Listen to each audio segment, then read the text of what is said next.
It's below freezing, and I just woke up from my first winter camping overnight. I slept nice and toasty all night long with gear that was already in my garage. Keep watching. I'll show you how you can do the same.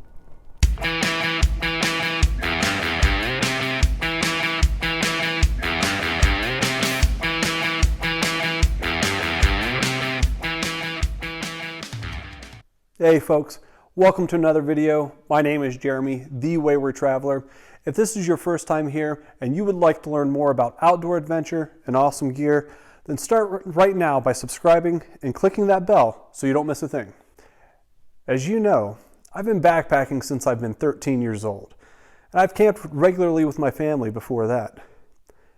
And I've always wanted to winter camp. But whenever the opportunities presented themselves, I always found an excuse not to do it. Well, as you know, that all changed in the last video. And if you haven't watched that yet, click the link above, watch it, and come back here. Here's some footage from about 2 a.m. last night with some of my initial thoughts. It's about 2 in the morning. So far, so good. Just got woken up by some major gusts of wind rocking the tent. I am going to change up the experiment a little bit.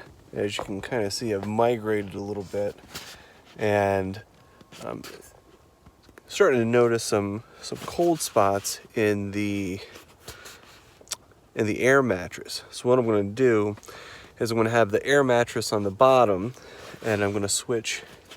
I'm going to put the thermarest on top to see if that gets solve some of those little cold spot issues. Other thing I'm going to do is I'm going to ditch the bivy.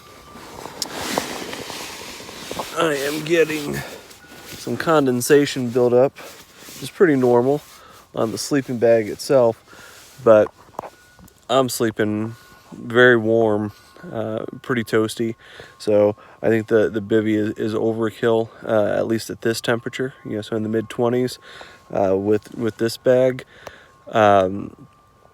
Bivy not needed, and lightweight base layer is just perfect, if not a little bit overkill in and of itself. So I'm going to make those changes and then get back to sleep.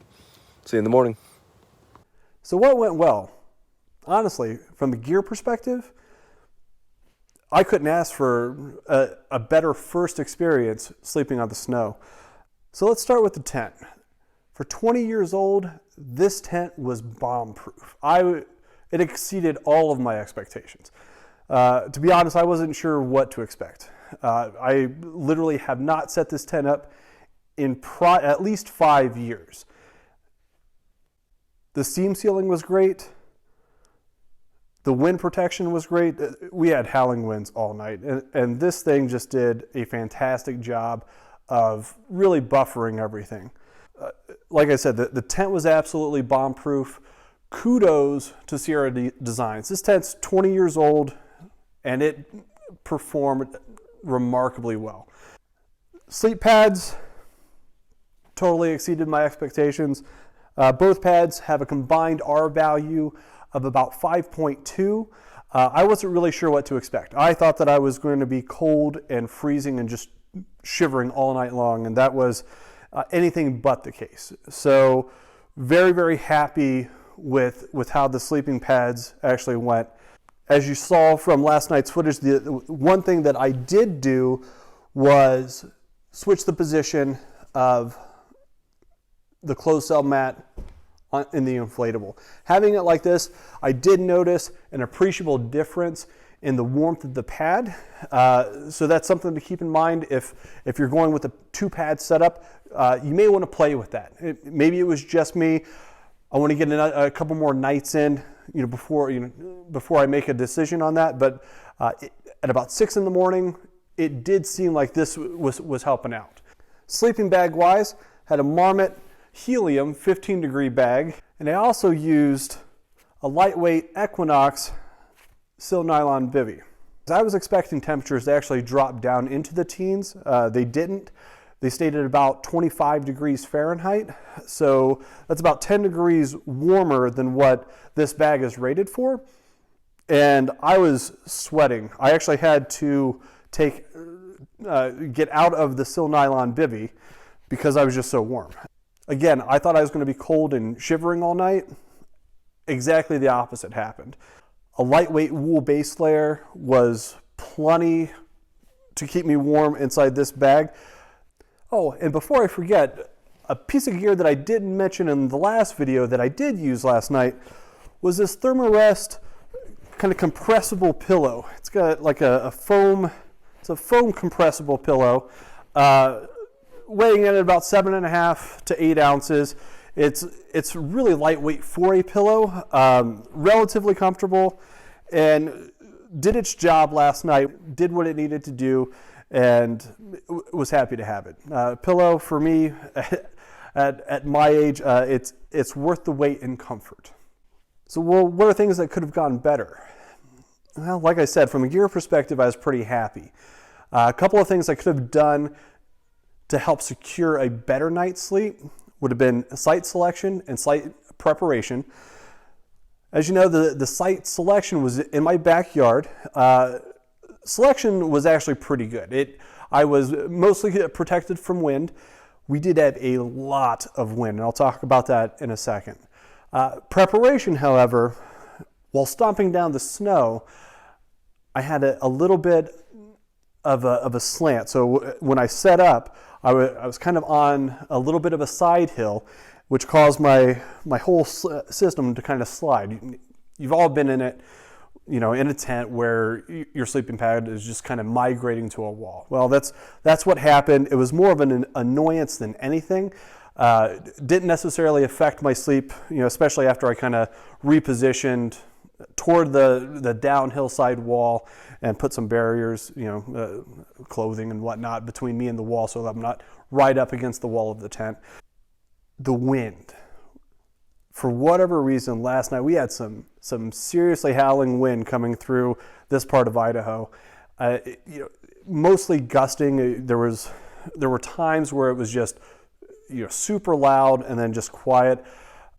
The wind woke me up one time, as I talked about last night, but it was more the wind chimes. I have a memorial wind chime on my back porch that every time the wind would gust, and you heard it in the video, you can go back and listen for it, but the wind chimes, those high notes would keep me up for I don't know how long. It was a restless night's sleep, and it had nothing to do with the sleep system. So note to self, take down or disable the wind chimes before the next experiment and see how it goes.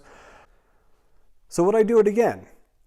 100% yes. I found the experience incredibly enjoyable. None of the negatives that I had envisioned, like shivering all through the night, frozen water bottles, or anything else, ever materialized. And in fact, I can probably make an argument that it's more enjoyable sleeping in the snow than sleeping in a tent during peak season in the summertime. I'm not going to do that after one night, but there were no mosquitoes or any other creepy crawlies, just saying. So doing it again, would I use the same gear? In a pinch, yes, without hesitation. Like I said, everything worked out very, very well. If I have to pack it in, if I'm backpacking or snowshoeing, I'm trying to get to a location, probably not.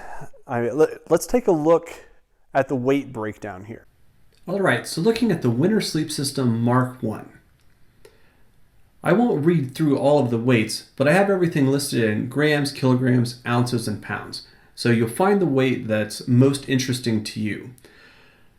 When you add everything up with all of the gear in this sleep system, from the tent through the pillow, we come up with 13.39 pounds. That seems like quite a bit to me. I think that we can do a lot better. So for the Winter Sleep System Mark II, I'm proposing 3 changes. I'd like to swap out the tent for a 3-season tent, an MSR Hubba, which weighs in at 3.43 pounds. I have a new surprise. I would like to try the Nemo Tensor Insulated Sleeping Pad. I'm actually adding some weight here, but I'm hoping that the 19 ounces will offset in comfort. And then last, I'm going to swap out the pillow for a Trekology A-Luft 2.0 inflatable pillow, weighing in at 3.53 ounces.